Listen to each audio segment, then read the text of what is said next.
Amen. Alléluia. C'est un engagement. Le Seigneur n'aime pas les gens tièdes. Il aime les gens qui sont engagés. Amen. Alléluia. Le son est parti ce matin. Bon, c'est comme ça. On sait qu'il y a quelqu'un qui n'aime pas trop ce qui sort de nos bouches ici. Bon, j'aimerais commencer cette prédication par justement vous dire qu'on a de l'espoir et que le Seigneur n'abandonne jamais les siens. Amen. Amen. Ceux qui se confient en lui, Dieu ne les abandonne jamais. Vous savez que nous, on ne voit pas ces choses, mais il y a une église qui fleurit. Il y a une église qui se développe. Il y a une église qui brille. C'est l'église persécutée. Amen. L'église persécutée, ce sont tous les chrétiens qui ont fait des choix, des engagements, comme on a posé ce matin. Voyez-vous, le régime chinois, j'étais très touché par ces témoignages. Quand le régime chinois a décidé de s'attaquer au christianisme, parce qu'on ne veut pas de religion chrétienne, il y avait 1 million de Chinois qui étaient chrétiens. Ça veut dire une goutte d'eau. Amen. Aujourd'hui, malgré toutes les persécutions, il y a 100 millions de chrétiens qui affirment leur foi. Ça veut dire que c'est des gens qu'on maltraite, on leur prive de droits. Et si vous avez, par exemple, vous êtes chef d'une cellule de maison, vous avez encore moins de droits que le chrétien qui en a déjà privé les droits. On les met en prison, on les bastonne. Et les témoignages de ces gens sont tous les mêmes. En prison, dans la cellule noire, Jésus était avec moi. Amen. C'est incroyable. Et je vous donnerai un autre témoignage extraordinaire. Ça se passait au Soudan. Vous savez que le Soudan, c'est un pays islamique. Et dans une des classes, il y avait un seul garçon qui s'appelait Zacharie, qui était un chrétien. Et on lui faisait subir toutes les maltraitances possibles. Il y avait un problème, c'est à cause de Zacharie. Zacharie, on le laisse de côté quand il y a les jeux, on ne l'intègre pas. Et malgré ça, le Zacharie était toujours souriant. Et il y avait un garçon très méchant. Un jour, il a dit, non, il y en a marre de ce Zacharie, on va le tuer. Donc, ils se sont mis à plusieurs. Ils se sont cachés dans... Il y avait certains qui étaient au-dessus dans les branches d'un arbre. Et quand la nuit est tombée et que Zacharie passait toujours par là, ils sont tombés sur lui et l'ont battu. Ils l'ont battu à mort, ils l'ont laissé pour mort. Le gars, Zacharie criait, ils l'ont battu jusqu'à ce qu'il ne disent plus un mot. Et ils ne l'ont plus jamais revu. Bon, il se trouve que le méchant monsieur, le méchant garçon là, s'est converti au Seigneur. Amen. Alléluia. Ce qui est bon, ça montre que Dieu peut toucher le cœur de n'importe quel méchant. C'était vraiment, et quand il donne ce témoignage, il dit qu'il avait la haine pour ce garçon. Il témoigne de ça, hein, et de sa honte de ce qu'il a fait. Il avait la haine de ce garçon parce qu'il était chrétien. Et 25 ans plus tard, cet homme méchant là, qui s'est converti au Seigneur, a donné une conférence en Égypte dans une université. Et il a donné, il n'a pas donné ce témoignage-là, mais il a dit comment il s'est converti au Seigneur, etc. Et il disait que non, la foi, ma foi, d'une fois qu'on a cru, on reste dans la foi. Et après son témoignage, il y a un homme qui est venu et qui l'a dit, mais je vous connais. Le pasteur là, a dit non, moi je ne vous connais pas. Il disait, mais vous êtes bien soudanais, oui. Vous avez bien fait vos études à Khartoum, oui. Vous étiez dans tel quartier, oui. Il dit, mais moi je vous connais. Et celui qui s'est converti, qui est devenu pasteur, mais moi je ne vous connais pas.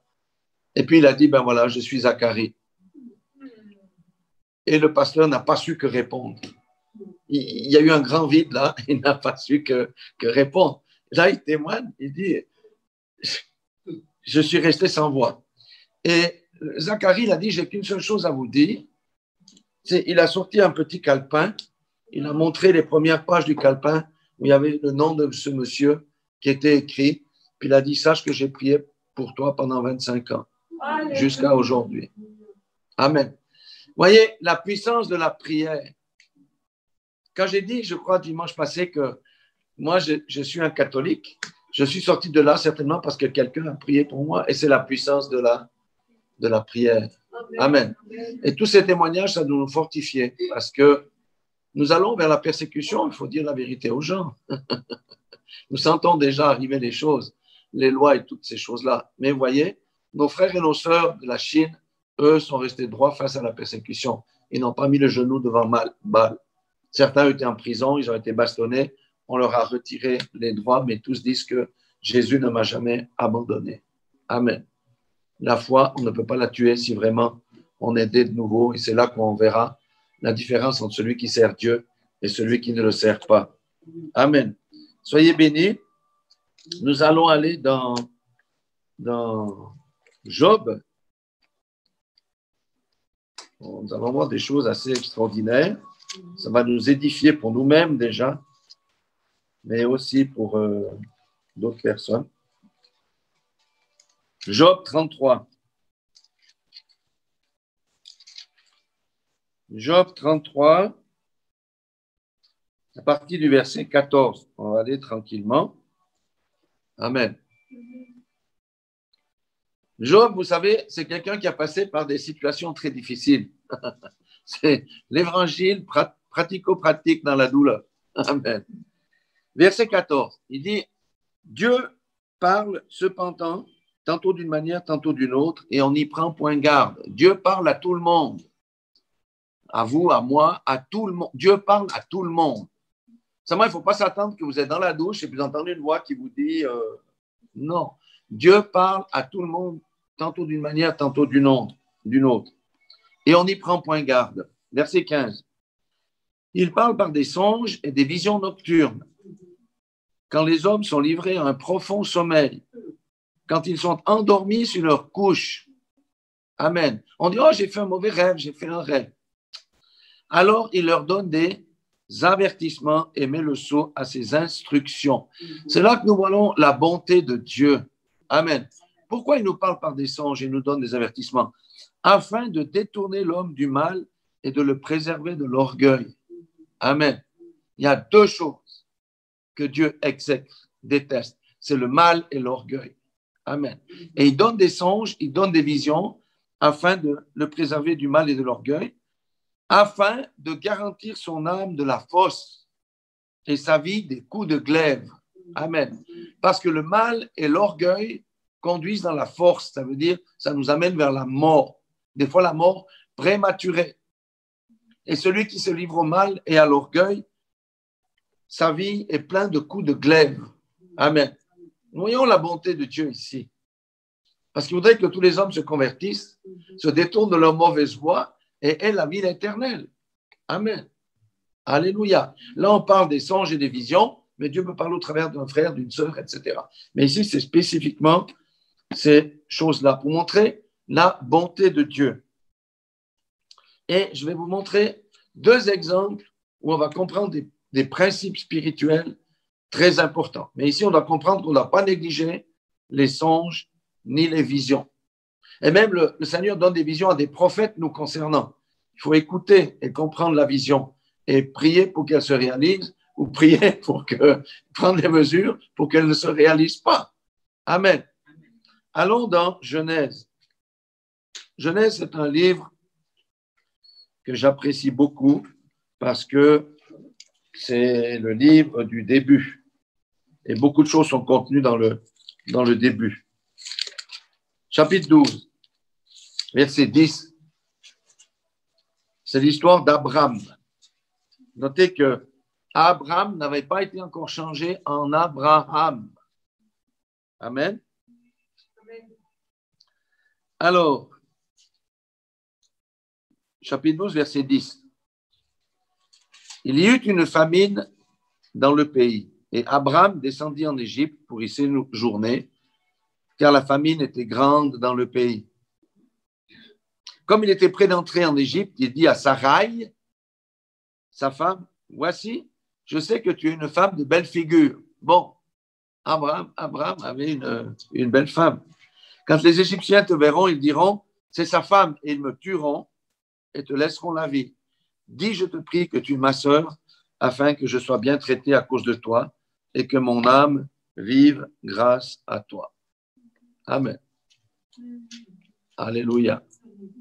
Ça montre aussi la faiblesse d'Abraham, qu'Abraham était un homme comme tout le monde, qui avait peur de la mort. Amen. Maintenant, Verset 15. Les grands de Pharaon la virent aussi et la vantèrent à Pharaon, et la femme fut emmenée dans la maison de Pharaon. Il traita bien Abram à cause d'elle, et Abram reçut des brebis, des bœufs, des ânes, des serviteurs, des servantes, des ânesses et des chameaux. Amen.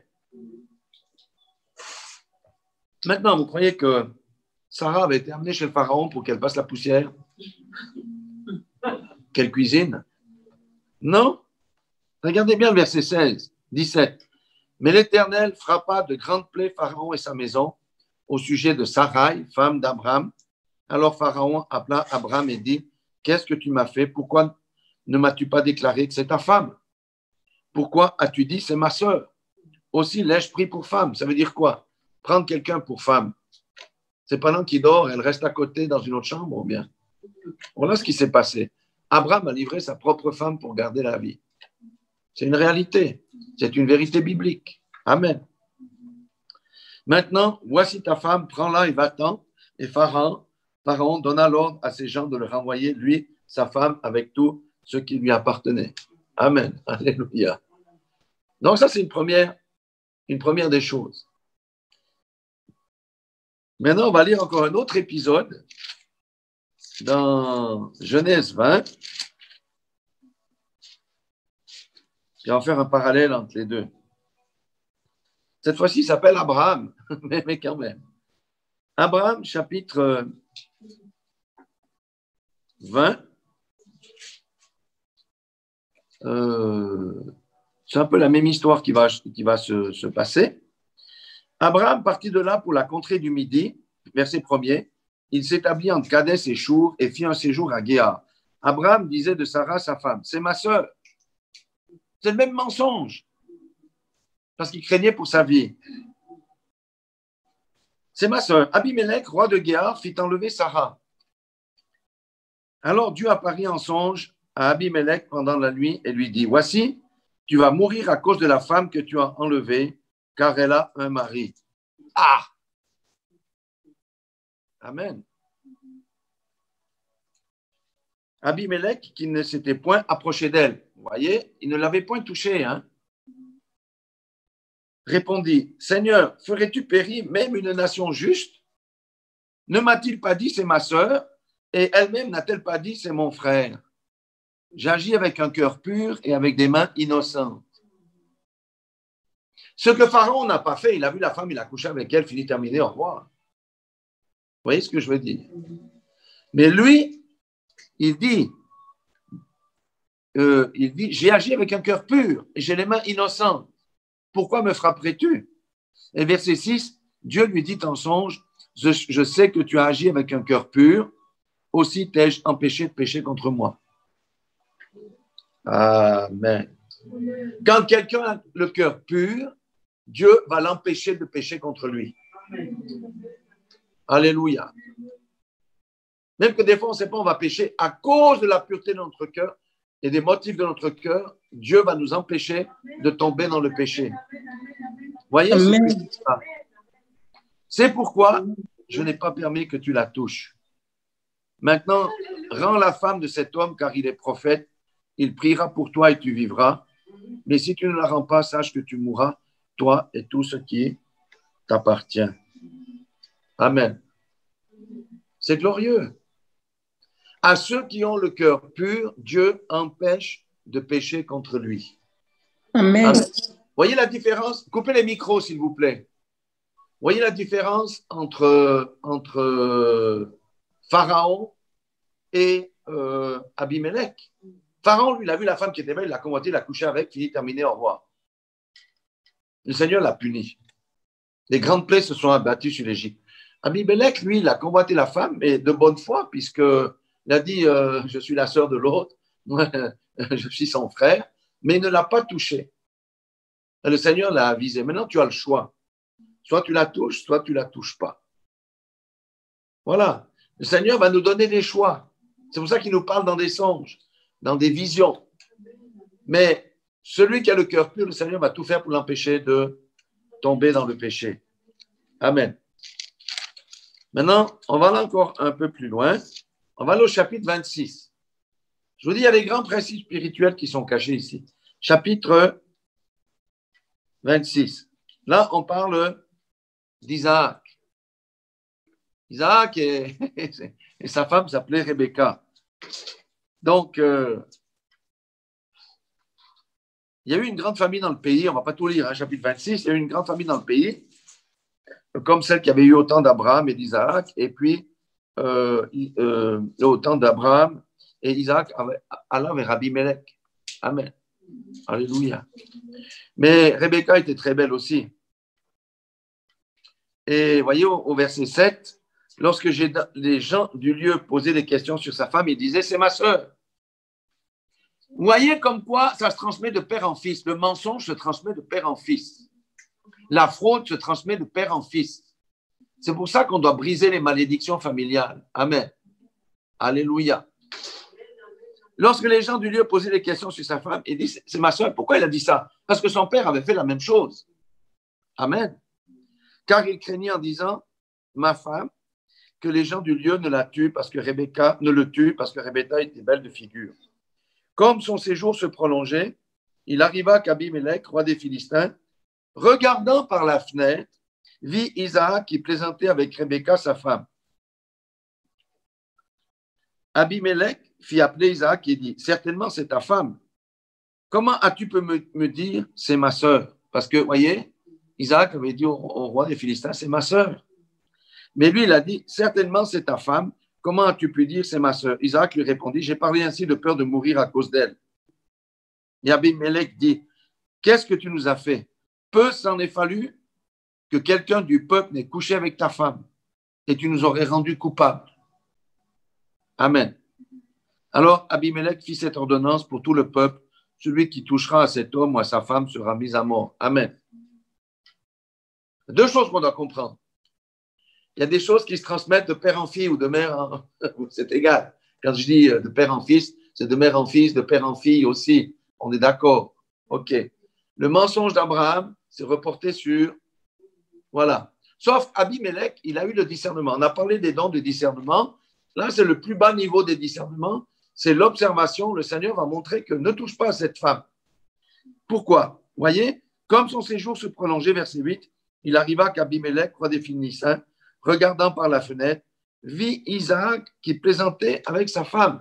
Il a dit, non, non, non, ça, ce n'est pas des frères et sœurs. C'est le discernement. Si Dieu est capable de donner le discernement à des incroyants, comment nous, on ne devrait pas avoir le discernement lorsqu'on observe les choses? On a prié pour le discernement. Le Seigneur nous donne le discernement. Amen. Et je trouvais très intéressant dans cette affaire de dire, regardez, même le roi des Philistins avait le discernement. Comment nous, est-ce qu'on ne peut pas avoir le discernement quand on observe les choses? Amen. Il faut observer les choses. Le discernement de plus bas niveau, c'est d'écouter ce que les gens disent parce que de l'abondance du cœur, la bouche parle. Et aussi d'observer les choses avant de croire à tout ce qui nous est dit. Amen. Quand on observe la vie de quelqu'un, on dit, mais ce qu'il dit, ça ne correspond pas à ce qu'il nous raconte. Il faut avoir le discernement. Donc, on voit que Dieu a donné le discernement ici à un roi philistin. Donc, vous voyez, la bonté de Dieu, elle est aussi pour les incroyants. Amen. Et Abimelech avait failli se faire châtier à cause de son père, du père d'Isaac, Abraham. Il a dit, non, non, moi maintenant je me méfie de tous ces trucs. Il a observé, avant de dire, la femme est belle, je vais aussi la convoiter. Il a dit, mais pourquoi tu me trompes? Amen. Dieu est bon pour ceux qui ont des motifs purs. Et ce n'est pas que les chrétiens, c'est aussi les incroyants. Les incroyants qui ont des motifs purs, Dieu est bon avec eux. Amen. Parce qu'ils remplissent, ils mettent en pratique la parole de Dieu sans le savoir. Pourquoi les frapperait-il? Amen. Dieu est un Dieu qui regarde au cœur. Voilà pour cette première partie. On voit une autre facette de Dieu. Ce n'est pas toujours le Dieu qui châtie quand on a fait mal. C'est le Dieu qui prévient pour qu'on évite d'être châtié. Dieu a prononcé sa parole, il a fixé des principes dans sa parole. Si toi, chrétien, tu transgresses, tu es frappé. Si toi, païen, tu transgresses, tu es frappé. Si toi, chrétien, tu respectes la parole, tu es béni. Si toi, incroyant, tu respectes la parole, tu es béni aussi. La seule différence, c'est qu'un aura la vie éternelle et l'autre ira dans le lac de feu pour être détruit à jamais. C'est la seule différence qu'il y a entre les deux catégories. Amen. Nous allons voir quelque chose maintenant aussi, où on voit la bonté de Dieu. Il dit, par la douleur, verset 19 de Job 33. On revient à Job 33.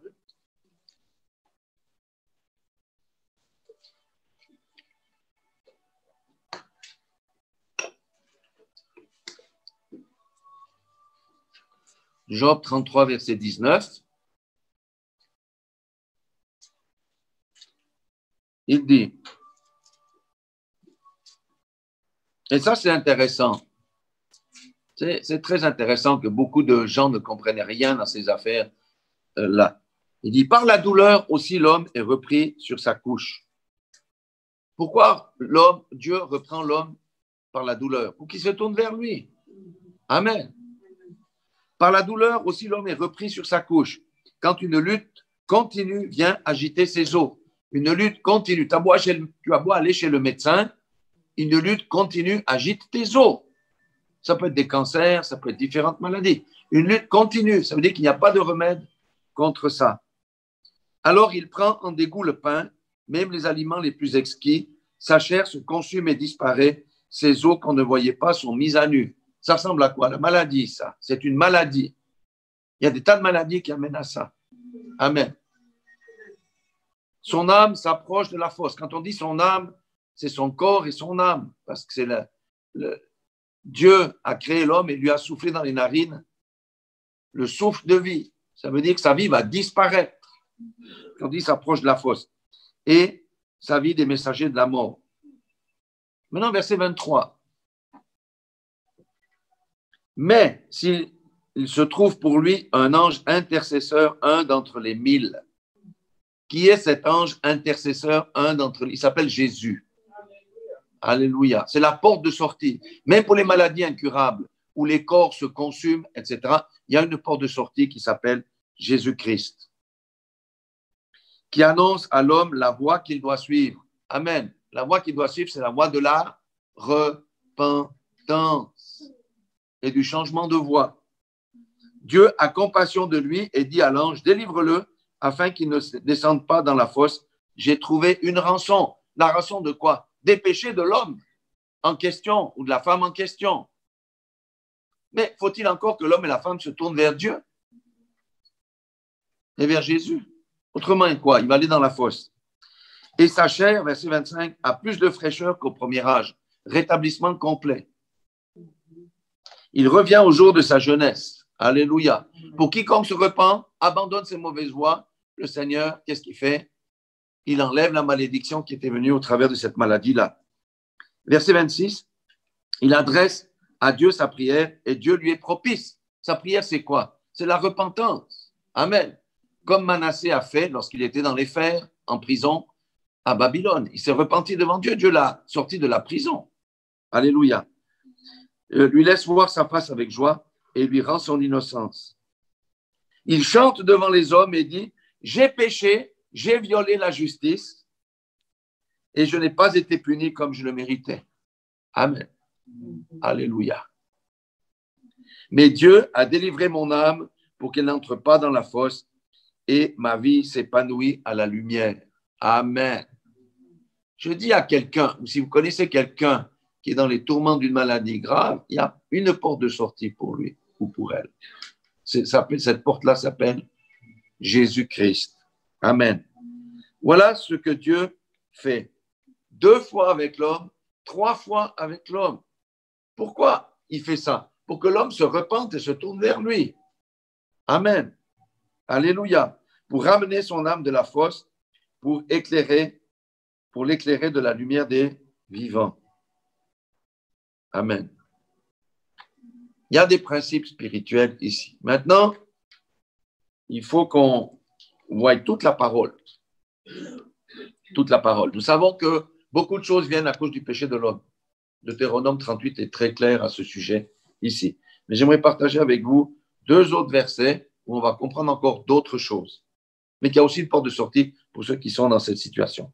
Jean 5, à partir du verset 1, je crois. Ouais.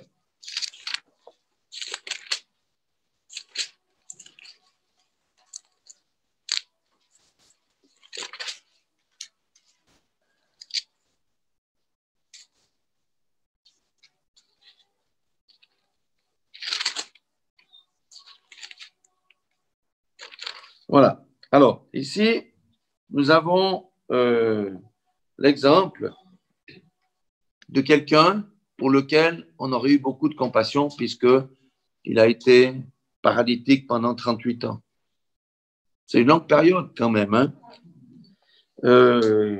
On va dire, Jean, à partir du verset 3, sous ces portiques étaient couchés un grand nombre des malades, des aveugles, des boiteux, des paralytiques qui attendaient le mouvement de l'eau, car un ange descendait de temps en temps dans la piscine et agitait l'eau, et celui qui descendait le premier, après que l'eau avait été agitée, était guéri, quelle que soit sa maladie. Amen.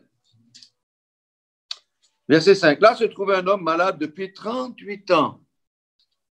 Waouh! Jésus, l'ayant vu coucher et sachant qu'il était déjà malade depuis longtemps, lui dit, discernement. Jésus avait le discernement. Parce qu'il peut y avoir des gens qui étaient là depuis 3 jours, depuis 1 semaine, depuis 38 ans. Jésus savait. Dieu donne le discernement à ceux qui ont le don de guérison. Amen. Et lui dit, veux-tu être guéri? Le malade lui répondit, Seigneur, je n'ai personne pour me jeter dans la piscine quand l'eau est agitée. Bon, l'homme non plus n'a pas répondu. Il n'a pas répondu oui, mais il a répondu oui, mais moi, j'ai personne qui me jette dans l'eau. Voyez? Et pendant que j'y vais, un autre descend devant moi. Jésus dit, lève-toi, dit Jésus, prends ton lit et marche. Aussitôt, cet homme fut guéri et il prit son lit et marcha. Amen. On pourrait s'arrêter là, mais il faut lire toute l'histoire. Parce que, après, il est allé chez les Juifs, il a témoigné, les autres, ils ont dit, mais qui t'a guéri, etc. Mais on va lire le verset 14. Depuis, ça veut dire depuis qu'il a été guéri, jusqu'à un certain moment, Jésus le trouva dans le temple et lui dit, voici, tu as été guéri. Ne pêche plus de peur qu'il ne t'arrive quelque chose de pire. Qu'est-ce que ça veut dire? Cet homme avait eu quelque chose qui l'a amené dans cette condition. Il a dit, maintenant tu arrêtes de pécher. Ça veut dire que tu renonces à tes choses-là, de peur qu'il ne t'arrive quelque chose de pire. Je ne sais pas qu'est-ce qui peut arriver quelque chose de pire que d'être paralytique pendant 38 ans. Mais voyez le principe, c'est le même principe qu'on a lu dans Job. Mais eux ne connaissaient pas Jésus à l'époque. Ils n'avaient que la loi. Même si quelqu'un est en phase terminale de cancer, s'il se tourne vers Jésus, Jésus peut le guérir. Amen. Alléluia. Nous savons que beaucoup de maladies sont provoquées par quoi? L'amertume, la haine, le non-pardon. Toutes ces choses intérieures dans un cœur amènent des maladies qui rongent le corps, qui détruisent le corps. Si on peut présenter la parole et on met le doigt dessus, la personne se repent, lâche l'affaire, la guérison vient. Amen. Ça, c'est un grand principe. Maintenant, ce n'est pas toujours le cas. Des fois, les gens sont malades pas à cause d'un péché. D'accord? Nous allons voir dans Jean 9, verset 13. Ouais, j'espère que j'ai encore noté juste. Oui, c'est Jean 9, ouais. Jean 9, à partir du verset 13, Jésus avait guéri un aveugle de naissance. Hein? Et verset 15. De nouveau, les pharisiens demandèrent à cet homme-là comment il avait pu voir. Et il leur dit, il a appliqué la boue sur mes yeux, je me suis lavé et je vois. Sur quoi quelques-uns des pharisiens dirent, cet homme ne vient pas de Dieu car il n'observe pas le sabbat. Je pose la question à tous les religieux qui veulent revenir au sabbat. Est-ce que c'est mieux d'être guéri que d'observer le jour du sabbat?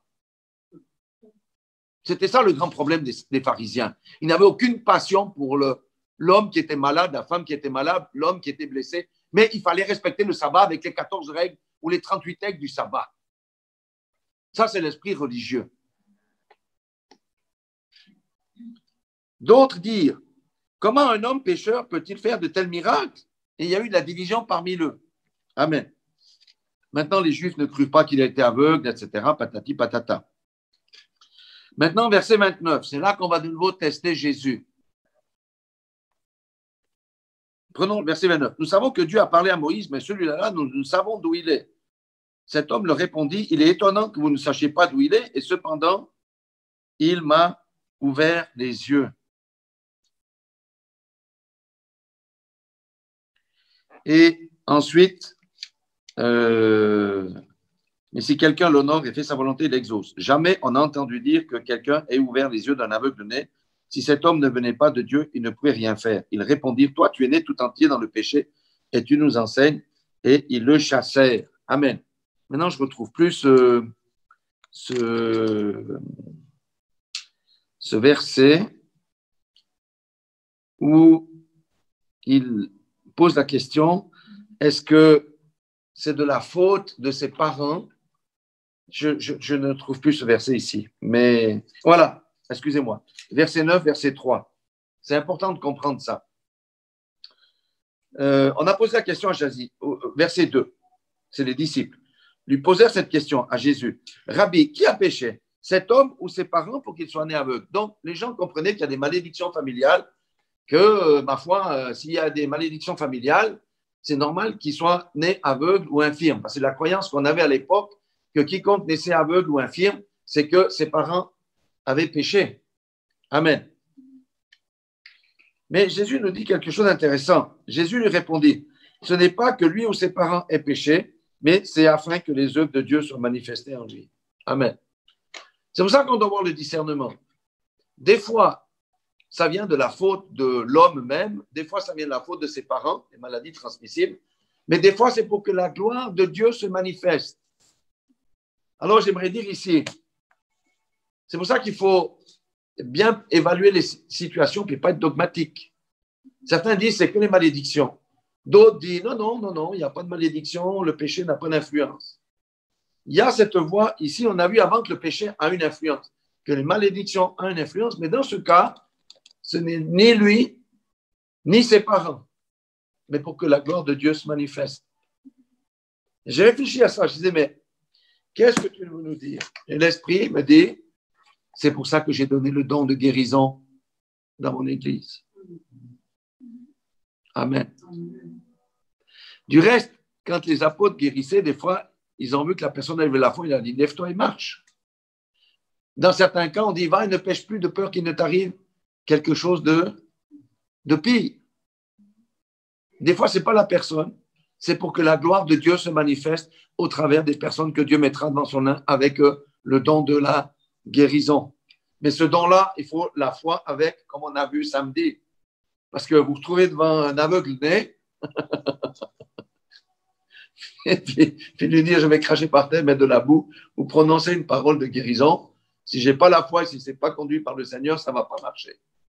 Mais le don de guérison a été donné dans l'Église pour les cas où c'est pour la gloire de Dieu. Amen. Quelqu'un peut dire Amen? Amen. Moi, je suis joyeux de découvrir ces choses-là. Oui, le péché conduit à la mort, le péché conduit à des tas de maladies, c'est une réalité, des maladies incurables, des maladies longues et pénibles, parce que la Bible dit dans Deutéronome 38, particulièrement pour des gens qui ont fait la divination, toutes ces choses-là, ou qui traitent avec l'occultisme. Ça, c'est le salaire. D'accord? Donc, il y a des tas de choses qui font que l'homme est frappé. Et il y a des maladies, vous pouvez aller chez tous les médecins, chez tous les spécialistes, ça ne marchera pas. Il n'y a que Jésus qui va guérir cette maladie parce qu'il va délivrer le captif de ses chaînes. Amen. Alléluia. Mais Dieu a donné un don de guérison pour les cas où la personne n'est pas responsable, où ce n'est pas une malédiction familiale. Pour tous les autres cas, il faut prier, amener la personne à la repentance, confesser le péché, imposer les mains au malade et le malade sera guéri. C'est ce que la parole de Dieu dit dans Jacques 5, 16. Souvent, on s'arrête confesser. On ne dit pas qu'il faut confesser les péchés. On dit, le pasteur met l'huile, il prie, et puis avec les anciens, puis c'est bon. Et après, ça ne guérit pas, puis on dit oui, mais il n'y a pas de puissance. C'est parce qu'on n'a pas été jusqu'au bout. Il faut respecter le protocole de Dieu. Mais ici, le don de guérison s'est appliqué pour cet aveugle de naissance. C'est pour donner gloire à Dieu. Concernant le paralytique qui était là depuis 38 ans, le Seigneur avait vu que c'était un péché qu'il avait mis là. C'est pour ça qu'il lui a dit, ne pêche plus de peur qu'il ne t'arrive quelque chose de de pire. Il n'est pas dit quel était le péché, mais c'est le principe spirituel. Et je trouvais honnêtement ce Job 33. Je disais au Seigneur, mais moi je ne sais pas ce qu'il faut, j'ai aucune idée pour demain. Non, mais hier je lui disais, franchement, je ne sais pas. J'ai dit, Saint-Esprit, aide-moi, je n'ai pas d'idée. Et voilà, il m'a conduit dans Job 33. Et Job 33 m'a fait découvrir l'histoire d'Abraham qui avait menti 2 fois. L'histoire-là m'a fait découvrir que Dieu empêche à ceux qui ont le cœur pur de pécher contre lui. Alléluia. Dieu, au travers de cette histoire, montre qu'on a des choses qu'on hérite. Amen. Et ici, dans Job 33, mais il trouve pour lui un ange intercesseur, un d'entre les 1000, amen, qui annonce à l'homme la voie qu'il doit suivre. Dieu a compassion de lui et le délivre de la fosse. Mais la personne a adressé sa prière aussi, il s'est repenti et le Seigneur a levé la sentence. Amen. Et je trouve que c'est vraiment un passage merveilleux de montrer que Dieu nous parle par des songes, par des visions. Amen. Il n'est pas dit que les songes et les visions, c'est que pour le pasteur ou le prophète. Non. Il donne aussi à tout un chacun parce qu'il nous parle, parce que Dieu n'aimerait pas qu'on tombe dans une fosse. Amen. Alléluia. C'est pour ça que c'est tellement important qu'on écoute la voix du Seigneur lorsqu'il veut nous détourner du mal. Parce que, on a dit, le mal conduit et l'orgueil conduisent à la fosse et aussi à recevoir des coups de glaive de la part de la vie. Les coups de glaive, c'est quoi? C'est vraiment des choses très dures dans la vie d'une personne. Amen. Alléluia. Et c'est ça que le Seigneur nous instruit pour qu'on ait toujours le cœur pur, pur. Parce qu'il dit, garde ton cœur plus que toute chose. Garde pur ton cœur plus que toute autre chose. Ne laissons pas les mauvaises pensées venir dans notre cœur. Ce n'est pas interdit d'avoir des mauvaises pensées parce que l'ennemi vient nous injecter des pensées. Mais il ne faut pas laisser que la pensée descende dans le cœur et produise une petite racine, notamment la racine d'amertume. La racine d'amertume conduit des fois à la jalousie. La racine d'amertume conduit au meurtre. La racine d'amertume conduit à maudire les gens. Et ça finit par détruire la personne. C'est pourquoi notre cœur, c'est notre jardin. On doit vraiment veiller à ce qu'aucune mauvaise herbe n'y pousse. Amen. Et ici, je trouve que c'est vraiment glorieux, quoi. Vous voyez, même Job, Job était considéré comme un homme juste et intègre de la part de Dieu. Ce n'est pas parce qu'il a péché qu'il était tombé malade. C'était pourquoi? C'était pour que la gloire de Dieu se manifeste dans sa vie. Amen. Alléluia. Mais au travers de l'histoire de Job, on voit aussi qu'il y avait un petit peu d'orgueil. Parce qu'il se met à juger Dieu. Mais pourquoi tu me fais ça? Moi, je suis pur. Il dit, chapitre 33, verset 9. Il dit, je suis pur, je suis sans péché, je suis net, il n'y a point d'iniquité en moi. Et Dieu trouve contre moi des motifs de haine. Il me traite contre mon ennemi. Il me met les pieds dans les ceps. Les ceps, c'est des chaînes. Donc, Job a murmuré. Amen. Parce qu'il n'avait pas compris. Ce n'était pas sa faute, mais c'était pour que Satan soit défait. Amen. Alléluia. Mais à la fin de cette affaire terrible, Job, qu'est-ce qu'il a dit? Avant, je connaissais Dieu, maintenant mes yeux l'ont vu. Ça l'a permis d'aller beaucoup plus en profondeur avec Dieu et de vraiment de mieux comprendre Dieu. Amen. Et la fin de Job a été merveilleuse puisqu'il a eu 2 fois plus de richesses qu'avant. Dieu lui a tout restitué. Amen. Voilà ce que je voulais partager. Je vois que la batterie se décharge à une vitesse grand V, bien qu'elle était bien pleine avant le culte. Donc voilà. Si vous avez pris des notes, reméditez sur ces passages-là. Vraiment. Alléluia. Ne laissons rien d'impur dans nos cœurs. Alléluia. Et puis, sachons encourager les gens qui sont malades. Demandons à Dieu le discernement si c'est une maladie pour la gloire de Dieu ou est-ce que c'est quelque chose qui est venu à cause d'une malédiction ou à cause d'un péché caché. Amen. Et là, nous avons la recette, on l'applique et la personne est guérie parce que Dieu n'est pas menteur. Voilà ce que je voulais partager avec vous. Et regardez un petit peu aussi dans votre vie, si vous n'avez pas hérité de votre papa ou votre maman, les mêmes choses que Isaac a hérité. Lui, c'était la peur et le mensonge. Vous voyez ce que je veux dire? S'il y a des choses qu'on a héritées de nos parents, on les casse, on les arrache, on les brise. Avec Galates 13, verset 14. Ou Galates 3, verset 14. Amen. Alléluia. Donc, vous voyez, Dieu est vraiment merveilleux parce qu'il nous introduit dans la profondeur. Amen. Et avec ça, nous pourrons sortir de la torpeur et de l'assoupissement. Amen. Parce que la profondeur appelle la profondeur. Alléluia. Voilà, soyez tous bénis. Il fait très beau. Profitez de ce beau dimanche. Chapeau aussi. Hein? Soyez tous bénis. Et méditez. Relisez ces textes. Ce sont des textes vraiment, vraiment fabuleux, quoi. Et ça va booster notre foi. Et pensez aussi aux 2 témoignages que je vous ai donnés. L'église de Chine. Amen. Qui tient bon, qui ne met pas le genou devant la terreur gouvernementale et pensez à intercéder pour les gens, pour les personnes, parce qu'on a vu que la personne là, le Zacharie qui a été battu, d'ailleurs j'ai oublié de vous dire, il a perdu un œil dans l'aventure, il a un bras cassé, 25 ans plus tard, il n'était pas libre de son bras et sa jambe non plus. Mais il a manifesté l'amour de Christ. Il a pardonné à son ennemi et il a prié pour ses ennemis et le méchant homme là est devenu un pasteur. Amen. C'est un témoignage puissant. Voilà. Que l'Éternel continue à glorifier son nom sous tous les cieux, que ce soit en Chine, en Europe, en Amérique, partout. Amen. Que toute la gloire revienne au Seigneur. Bye bye les autres. Amen.